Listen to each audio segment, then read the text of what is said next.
Spurs are going to the off the bench with a fabulous finish.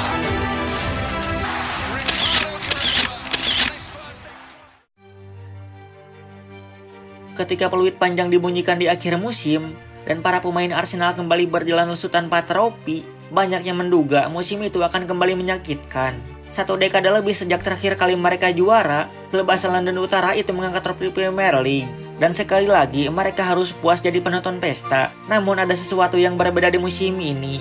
Meski tak ada piala menghiasi lemari trofi mereka, Arsenal justru meraih sesuatu yang tak kalah penting, yaitu stabilitas finansial. Itulah hal yang akhirnya mereka raih.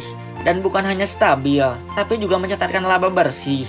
Untuk pertama kalinya dalam era Stan Kroenke yang panjang, Arsenal untung besar, bukan hanya dari hasil penjualan.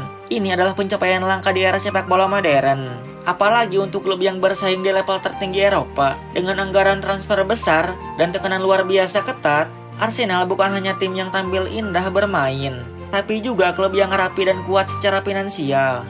Dan inilah kisah tentang bagaimana The Gunners berubah. Dulu ditertawakan karena pacaklik gelar yang berkepanjangan, kini jadi simbol efisiensi dan keberhasilan klub.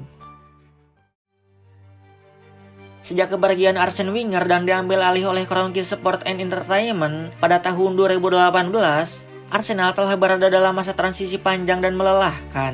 Mereka berinvestasi, gagal membangun ulang, lalu mencoba lagi terus, mencari keseimbangan antara performa tim dan pengeluaran klub. Musim-musim awal era Kroenke penuh dengan ketidakpastian besar.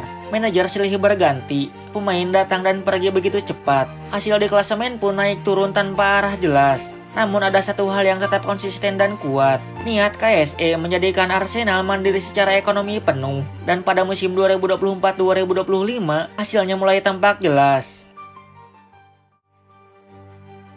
Setelah absen cukup lama dari Liga Champions, Arsenal akhirnya kembali ke kompetisi tertinggi antara klub dunia. Kehadiran mereka langsung memberi dampak besar dan nyata, bukan hanya dari segi gengsi, tapi juga finansial. Menurut laporan, pendapatan Arsenal melonjak sangat drastis naik dari 460 juta euro di musim 2022-2023 menjadi 616,6 juta euro di musim berikutnya secara keseluruhan. Ini adalah kenaikan sebesar 32% dari musim sebelumnya, didorong oleh partisipasi di Liga Champions Eropa Elite, hak siar pertandingan serta peningkatan nilai komersial klub. Pendapatan dari UEFA sendiri mencapai hampir 157 juta euro. Angka itu sangat membantu neraca keuangan Arsenal secara signifikan.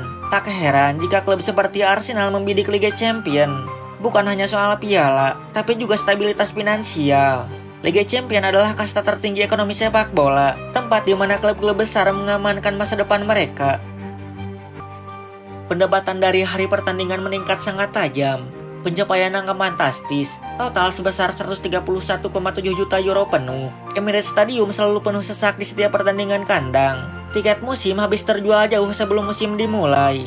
Antusiasme fans meningkat drastis seiring performa tim membaik. Atmosfer Emirates kini benar-benar terasa berbeda dan kuat. Bukan lagi tempat sunyi seperti era Unai Emery dulu, tapi stadion yang hidup dan bergemuruh setiap pekannya. Itu bukan hanya berdampak pada semangat tim di lapangan, tapi juga berkontribusi langsung terhadap keuangan klub Arsenal. Namun tak semua kenaikan membawa kabar baik untuk klub. Gaji pemain Arsenal juga mengalami lonjakan yang signifikan. Dari 234,8 juta euro menjadi 327,8 juta euro total keseluruhan. Meningkat hampir 40% hanya dalam waktu satu musim. Pembelian seperti Declan Rice, Kai Havertz, dan David Raya ikut menyumbang pada beban gaji klub yang membengkak. Tapi meski biaya operasional melonjak sangat drastis tajam, Arsenal tetap berada dalam batas aman regulasi UEFA. Ini adalah bukti manajemen keuangan klub yang solid, tidak boros seperti Chelsea yang jor-joran transfer besar. Tak hanya dari sisi pendapatan tetap klub yang stabil, Arsenal juga mencatatkan keuntungan transfer sebesar 51,1 juta euro. Mereka menjual pemain dengan cerdas dan penuh perhitungan, seperti Granit dan Vlahovic yang laris. Penjualan itu berdampak langsung pada neraca keuangan klub. Strategi transfer mereka kini berubah secara signifikan total. Tidak lagi membeli pemain tua bergaji besar dan mahal, tapi membangun skuad dengan bakat muda potensial besar, yang bisa bertumbuh dan dijual kembali saat dibutuhkan. Dengan nilai tinggi menghasilkan keuntungan bagi Arsenal. Ini bukan hanya strategi olahraga semata untuk prestasi, ini juga strategi bisnis jangka panjang yang berkelanjutan. Arsenal juga berhasil memperpanjang kontrak sponsor dengan Emirates, serta memperkuat kerjasama jangka panjang dengan Adidas Global. Pendapatan komersial klub kini mencapai angka 218,3 juta euro. Angka itu jadi tertinggi sepanjang sejarah Arsenal. Kesepakatan ini bukan hanya soal logo di jersey, tapi juga soal positioning brand Arsenal sebagai klub elit Eropa. Klub yang bisa menjual bukan hanya kaos biasa, tapi juga menjual identitas, nilai, dan gaya hidup. Sempat dibenci fans karena dianggap hanya bisnis semata, Stan Kroenke kini perlahan mulai mendapat pengakuan nyata. Ia memang bukan tipe pemilik seperti Roman Abramovich atau seperti Sheikh Mansour yang royal di bursa transfer. Tapi Kroenke membangun pondasi jangka panjang yang kokoh. Selama lebih dari 1 dekade lamanya berlalu, Kroenke dianggap pelit, dingin, dan tak peduli performa. Ia dicap hanya fokus pada bisnis klub saja. Tapi kini, justru bisnis itulah yang menyelamatkan Arsenal dan membuka jalan menuju era baru yang menjanjikan.